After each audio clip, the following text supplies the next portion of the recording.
Polyunsaturated fats are the only fats that are required in our diet. Hey everybody, it's Jason Blaha here, and I thought I would chat with you guys about this a little bit.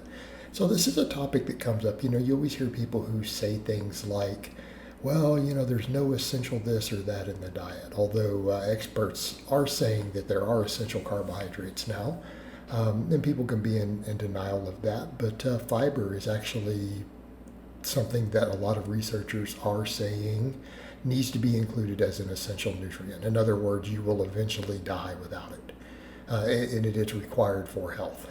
So setting that aside though, people usually note, look, there's only essential proteins, which there aren't. There's essential amino acids, and there are essential fats. The problem is that, when it comes over to that topic, it's like people say that, and it's like, hey, great.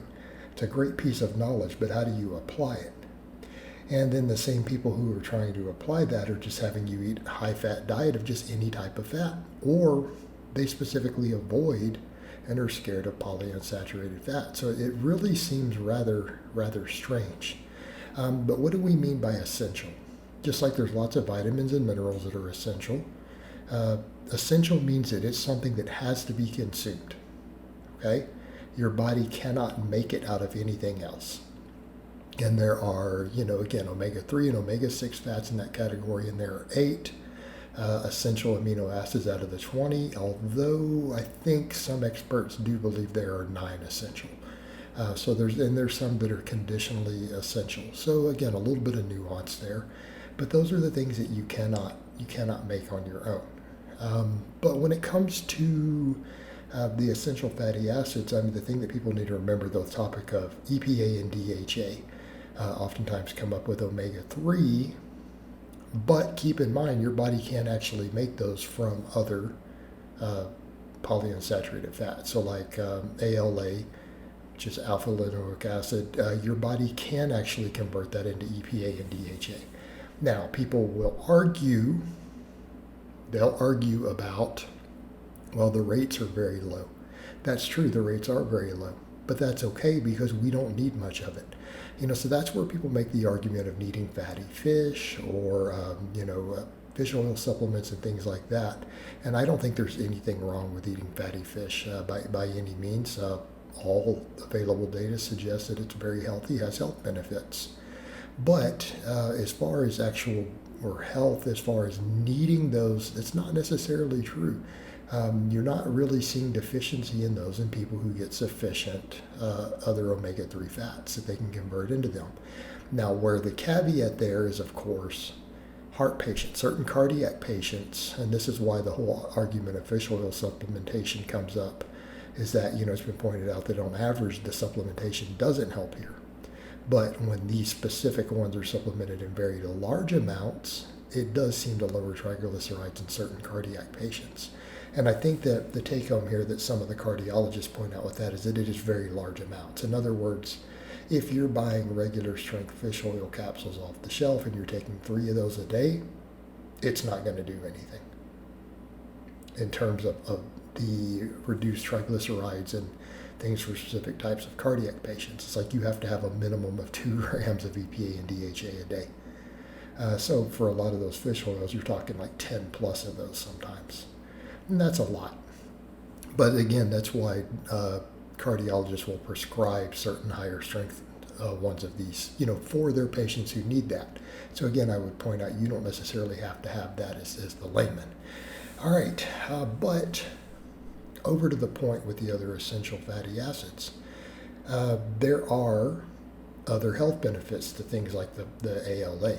So that's what people forget. They're like, well, the only ones we need are the EPA and DHA, but that's not true because you can technically make those. Technically, the ALA for the omega-3 and then the LA, the linoleic acid, are the essential ones. These are the ones our body cannot make. We can, to a certain extent, as necessary, can make the others out of those.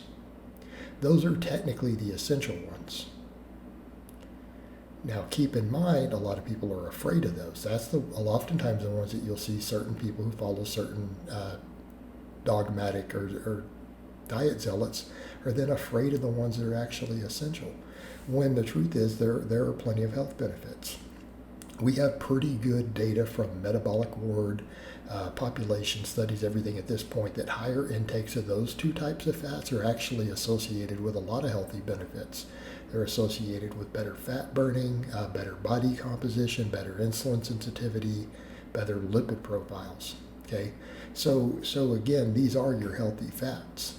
Okay, now how much of them you actually need is subject to a lot of debate. You know, a lot of the data would suggest 20 grams total a day is enough to optimize health. Can there be benefits to higher amounts of these? Possibly, yeah. Do we have to necessarily get even that 20 grams to be healthy? Again, subject to debate. But the point is, these are the healthy fats. These are your essential fats. Everything else that you consume is kind of conditional, meaning there can be benefits to other fats and lipids in our diet, but your body can make those out of other things. Most of our other fats, we can kind of make them from other stuff, right? All your other monounsaturated, saturated fat types, keep in mind there's a dozen or more subtypes of each of those, the human body is capable of making. Okay, we can make them out of other fats. Now people say, can you make them out of carbs and things? Yes, but that's more difficult. And people forget that carbohydrates do not convert to fats very efficiently in humans. So a point of contention people are unaware of with that.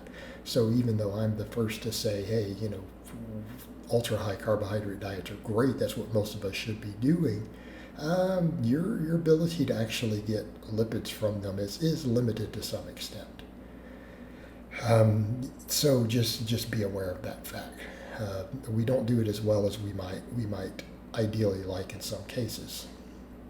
But the only fats that are essential are the polyunsaturated fats. So when people start talking to you about, well, fats are essential in your diet, that's true. But you need to be specific. Not all fats are equal. And usually good plant sources of stuff are the best sources of those things I mentioned. A variety of nuts and seeds. Walnuts are phenomenal, right? Walnuts are phenomenal. But some of them can be obtained a bit from animal products too. I'm not going to exclude that, even though I tend to be very plant-based in my approach. Yeah, you can definitely get some of those from certain animal sources. You've got to research it a bit, but it can be done too. Okay? And I'm not suggesting that people get refined sources of these, so I'll be, again, the first to say that seed oils and things, I think they've been over negatively pushed by many people when the data just doesn't support it. It really doesn't. But by that same token, I would still much rather see people get these things from, undamaged whole foods, right? Not highly refined sources would really be optimal, right? All right, guys, but that's really all I have to say on that today. I hope it's been informative, and I'll talk to you guys next time.